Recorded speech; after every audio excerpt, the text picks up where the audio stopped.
Bu çeklər hələ də dövriyyədədir. Dövriyyədən çıxarılıbsa, bizə bir normativ hüquqi akt göstərin. Çünki dövriyyədən çıxarmanın proseduru budur. Proseduru budur ki, mənim kompensasiyamı verəcəksən, sonra mənim alımdan mənə vermiş olan mülkiyyətimi alacaqsan. Dövriyyənin proseduru budur. Belə bir şey olmuyor. Belə bir normativ hüquqi akt mövcud deyil. Ona görə də bizim əsas üzərində durduğumuz məsələ bundan ibarət. Bizim mülkiyyət hüququmuz var. Bu mülkiyyət hüququmuzu alırsınızsa qarşılığını ödəyin. Biz başqa bir şey istəmirik. Bir sual vermək zamanında o çekləri olan şəxslər səhm qoyaraq müxtəlif belə zavod ya fabrik və yaxud da hansısa şirkətlər, müəssisələrdə səhm sahibi olurlar. Amma sonradan həmin o səhmlərdən heç bir faiz götürməyiblər. Bəs o səhmlərin taleyi necə olacaq? O səhmlərə girmək istəmirəm. Bizim işimiz hal-hazırda dövlət özəlləşdirmə payları və çekləridir. O ikinci mərhələdir. O bizə aid deyil alan. Özəlləşdirmə paylarının qiyməti nə qədər? Kompensasiya olması qiyməti dövlət hesab. Biz onu deyirik də, hesablayın deyirik. Bu ekspertlərinizi təyin edin, bunun qiymətini hesablayın ki, bizi qiymət ödəyəsiniz. Yəni bizim təxmini düşüncəmiz 40 mindir, 100 mindir, 50 mindir. Belə bir şey təxmin edirik biz sadəcə. Bu dəqiq bir şey deyil. Amma mən deyirəm ki, dövlət mütəxəssis təyin eləsin, ekspert qrupları formalaşdırsın, bunları hesablasın. Məsələ budur. Bugün bir dəqiqə üzümü sayın. Mən Naxçıvan. Bir dəqiqə. Buyurun. Şəhid oğul anlatıyım qəhrəman. Bundan içində şəhidimizə rəhmət eləsin. Birinci gəlmişəm bir kimliyimi üzünü çıxardıb vermişəm ora. Orada yazmamışam şəhid anasıyam. Ora vermişəm. İkinci də gəldim gecə Dubinka ilə cəmaatı çıxartdılar, yolu itirdim. Bu da üçüncü dəfədir gəlmişəm Naxçıvandan. Nə olacaq bunun axırı? Axırını əslində dedim. Heydər Əliyevin Allah ruhunu şad eləsin. Ulu Öndər Allah rəhmət eləsin Heydər Əliyev. Həqiqətən Allah prezidentimizə can sağlığı versin. Həqiqətən də bu işlər mən inanıram ki, prezidentimiz təmin edir. İnşallah. Mən ona güvənirəm. Vətəndaşları ən çox narahat edən məsələlərdən biri də dövlət özəlləşdirmə paylarının qiymətidir.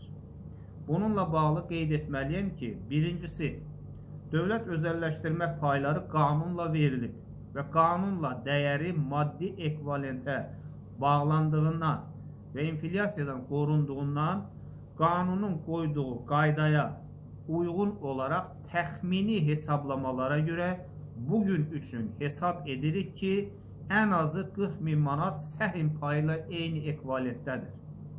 Çünki 1997-ci ildə Əmlak Komitəsinin 222 nömrəli əmrində olan hesablamada hər dövlət özəlləşdirmə payının dəyəri ən azı 2000 Amerika Birləşmiş Ştatları dolları olduğu bildirilmişdir.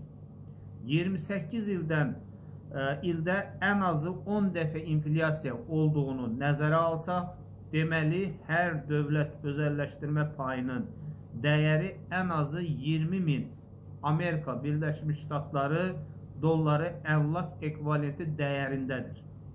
İkincisi, əgər qanunlara uyğun düzgün hesablamalar aparılarsa, Ulu Öndər Heydər Əliyevin imzaladığı qanunla bütün özəlləşdiriləcək orta və iri müəssisələrin əmlak dəyərinin ən azı 65%-i dövlət özəlləşdirmə çekləri ilə aparılmalı idi. Gec və ya tez, gələcəkdə özəlləşdirilməsi nəzərdə tutulan bütün dövlət müəssisələrinin investisiya holdinglərində olan onlarla dövlət müəssisələrinin, o cümlədən bankların, Azerselin və s.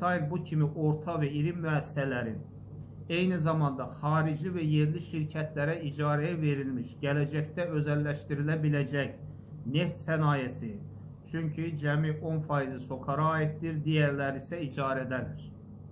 Və həm də mədən sənayesi, xəstəxana, poliklinikalar, ali və peşə təhsil müəssisələri, mənzil istismar sahələri və s. nəzərə alsaq, bu zaman hər dövlət özəlləşdirmə payının əmlak ekvivalent dəyəri bəlkə də 200 min manat hesablana bilər. Vətəndaşları ən çox narahat edən məsələlərdən biri də dövlət özəlləşdirmə paylarının qiymətidir. Bununla bağlı qeyd etməliyəm ki, birincisi, dövlət özəlləşdirmə payları qanunla verilib və qanunla dəyəri maddi ekvivalentə bağlandığından və inflyasiyadan qorunduğundan qanunun qoyduğu qaydaya uyğun olaraq təxmini hesablamalara görə bugün üçün hesab edirik ki, ən azı 40.000 manat səhm payı ilə eyni ekvivalentdədir. Çünki 1997-ci ildə Əmlak Komitəsinin 222 nömrəli əmrində olan hesablamada hər dövlət özəlləşdirmə payının dəyəri ən azı 2000 Amerika Birləşmiş Ştatları dolları olduğu bildirilmişdir. 28 ildə ən azı 10 dəfə inflyasiya olduğunu nəzərə alsaq, deməli, hər dövlət özəlləşdirmə payının dəyəri ən azı 20.000 Amerika Birləşmiş Ştatları dolları əmlak ekvivalenti dəyərindədir. İkincisi, əgər qanunlara uyğun düzgün hesablamalar aparılarsa, Ulu Öndər Heydər Əliyevin imzaladığı qanunla bütün özəlləşdiriləcək orta və iri müəssisələrin əmlak dəyərinin ən azı 65%-i dövlət özəlləşdirmə çekləri ilə aparılmalı idi. Gec və ya tez, gələcəkdə özəlləşdirilməsi nəzərdə tutulan bütün dövlət müəssisələrinin investisiya holdinglərində olan onlarla dövlət müəssisələrinin, o cümlədən bankların, Azerselin və s. bu kimi orta və iri müəssisələrin, eyni zamanda xarici və yerli şirkətlərə icarəyə verilmiş, gələcəkdə özəlləşdirilə biləcək neft sənayesi, çünki cəmi 10% SOCAR-a aiddir, digərləri isə icarədədir. Və həm də mədən sənayesi, xəstəxana, poliklinikalar, ali və peşə təhsil müəssisələri, mənzil istismar sahələri və s.